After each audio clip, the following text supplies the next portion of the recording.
I want to share a personal story.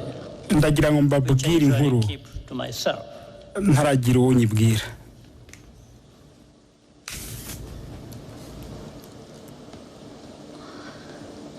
My cousin, in fact, a sister, Florence. Mushiki wanjye wo kwa data wacu Biranze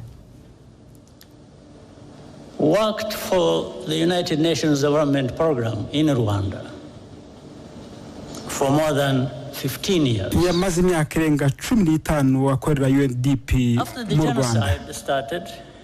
Jenoside imaze gutangira yaheze mu nzu ye hafi y'ikigo cya gisirikare cya Kigali hamwe n'umwisengeneza we n'abandi bana n'abaturanyi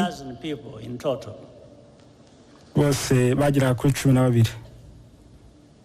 The telephone in Francis' house telefone yo mu nzu ye still worked and I called her several times. Namuhamagaraga kenshi kuri satellite telefone yanjye. Each time we spoke, uko twavuganaga, she was more desperate. Niko yarushagaho kwiheba. But our forces ariko ingabo zacu could not reach the area. Ntabwo zashoboraga kugera muri ako gace. When the command of the UN peacekeeping mission, ubwo komando y'ingabo za Loni zo kubungabunga amahoro, where I was in Mulindi, General yaje kundeba ku Mulindi, I asked him to rescue. Namusabye gutabara Florence. He said he would try. Yambwiye ko azagerageza. The last time I talked to her, inshuro ya nyuma navuganye nawe, I asked her if anyone had come. Namubajije niba hari umuntu wamugezeho. And started crying. Yambwiye ko ntawe, atangira kurira. Then she said, hanyuma arambwira ati, Paul, you should stop trying to save us. Reka gukomeza gushaka kudukiza. We don't want to live. Nta nubwo tugishaka kubaho.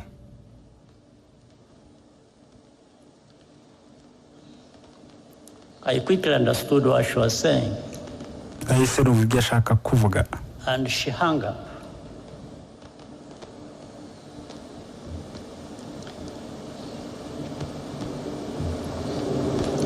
At that time, icyo gihe I had a very strong heart. Nari mfite umutima ukomeye. But it weakened a bit. Ariko byanciye intege gake. Because I understood kuko numvise what she was trying to tell me. Icyo yageragezaga kumbwira. On the morning of May 16th, mu gitondo cyo kwa 16 Gicurasi, following a month of torture, nyuma y'ukwezi kwicwa rubozo, they were all killed. Bose barabishe uretse umwisengeneza umwe washoboye gucika.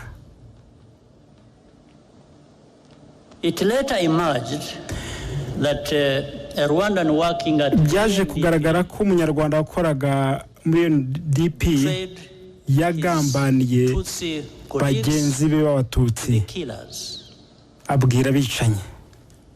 Witnesses abatangabuhamya remember him celebrating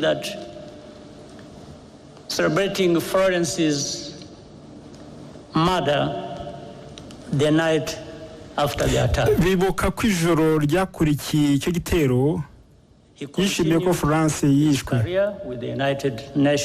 Yakomeje imirimo ye muri UN imyaka myinshi. Nubwo ibimenyetso bimushinja byagaragaye, arakidegembya, bakaba mu Bufaransa.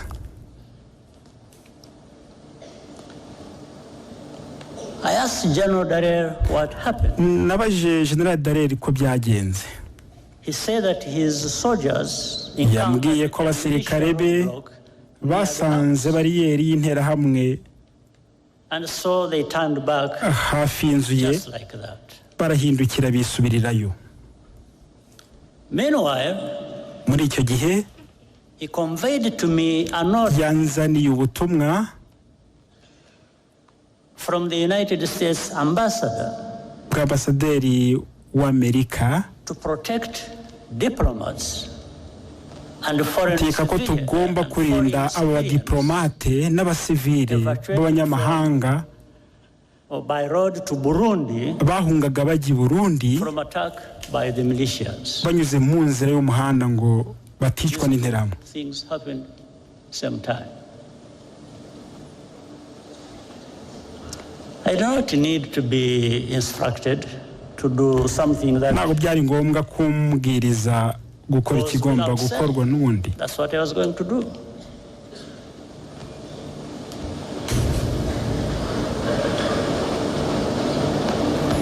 But the militias ran away, or rather peacekeepers ran away from militias, were manning a roadblock.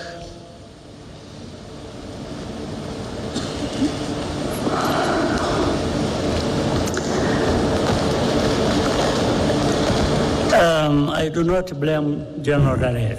Ntabwo narenganya General Dallaire. Ni umuntu mwiza wakoze ibyo yashoboraga gukora mu bihe bibi cyane. Ariko muri iryo tandukaniro ry'izo ngero zombi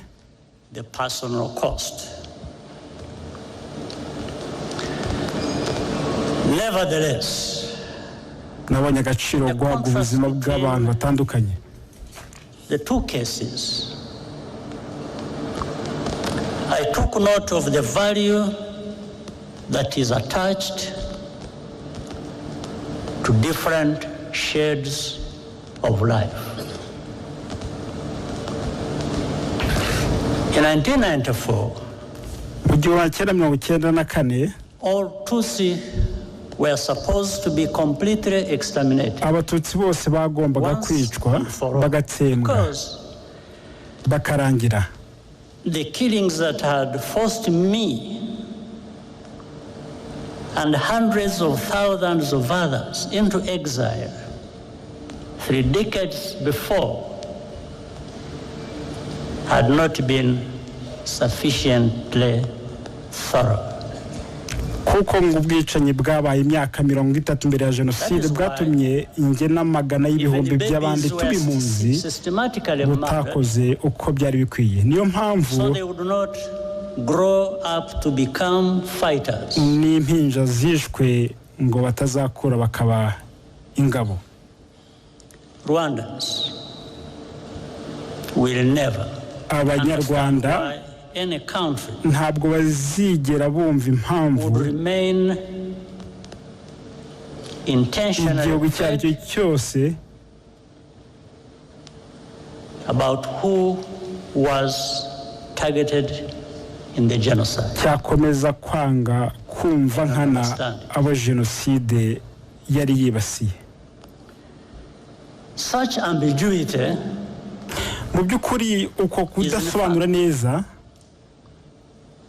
a form of denial nabyo ni uburyo bwo guhakana jenoside in and of itself. Kikaba ubwacyo ari icyaha will always u Rwanda ruzahora ruhanganye nacyo. When the genocidal forces fled to Zaire, now bw'ingabo z'abajenosideri zihungiye muri Zaire witwa Repubulika ya Demokarasi ya Kongo muri Nyakanga 1994 bafashijwe n'amahanga yarabashyigikiye barahiye ko bazagaruka kurangiza jenoside.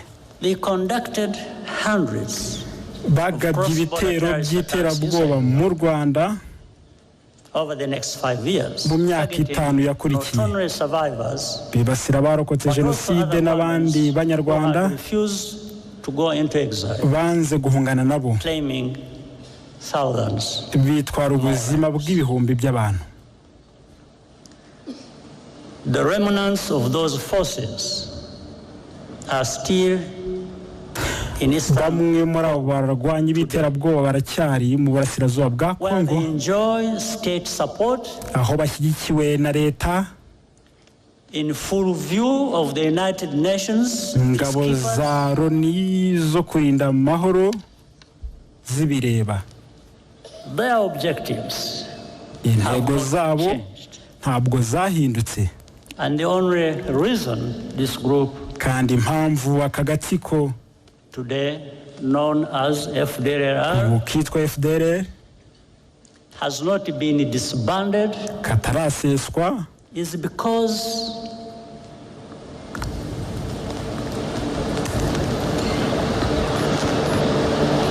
their continued existence nuko kubaho serves kwabo some unspoken interest. ibiri mu nyungu zitavugwa za bamwe. As a result, hundreds of Ikivamo thousands of Congolese nuko Tutsis amagana y'ibihumbi by'impunzi z'abanyekongo b'abatutsi live here in our country, baba hano mu Rwanda and beyond, no mu bindi bihugu completely forgotten, and bibagiranye, no program of action hakaba nta gahunda for their safe return. ihari yo kubacyura mu mahoro. Have we really learned? Se hari amasomo twize koko?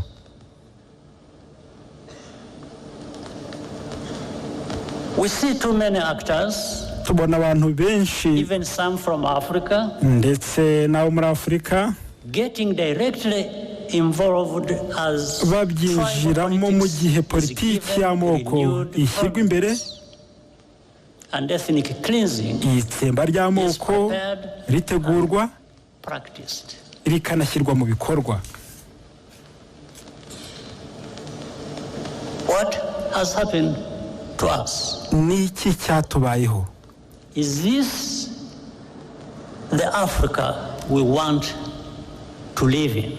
Iyi niyo Afurika dushaka kubamo? Is this the kind of world we want? Iyi niyo si twifuza? Rwanda's tragedy is a warning. Icyo tuvuga tubaburira Process of division and extremism nuko inzira y'ubutagondwa n'amacakubiri iganisha kuri can jenoside happen anywhere ishobora kuba ahariho hose left unchecked. niba ibyo tubabwira bidaha agaciro. Mu mateka Survivors of mass atrocities are always abarokotse amarorerwa expected n'ubwicanyi bikabije quiet,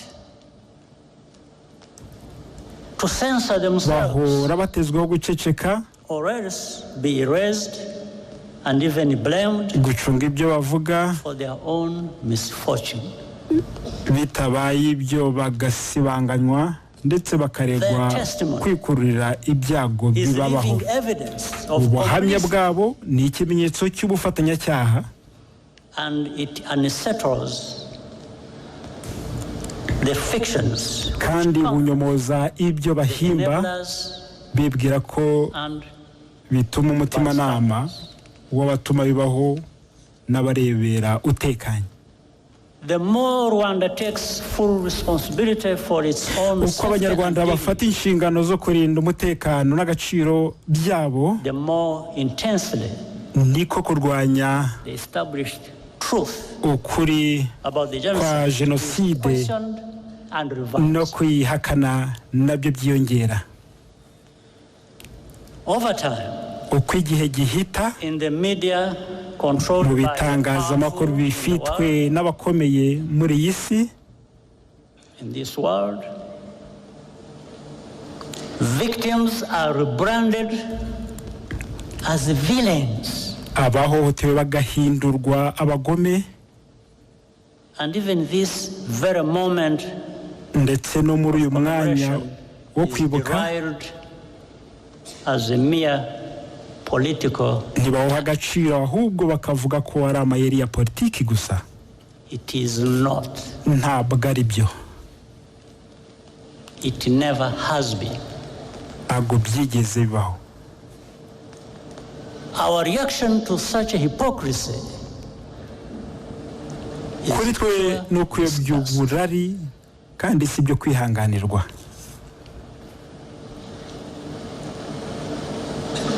We commemorate because those lives twibuka kuko ubuzima bw'abavukijwe bufite agaciro kandi koko ejo hazaza hafite agaciro kurushaho. Abanyarwanda ntabwo bashobora kutita ku mpamvu nyamukuru zateye jenoside. Tuzahora tubyitaho cyane nubwo twaba turi twenyine.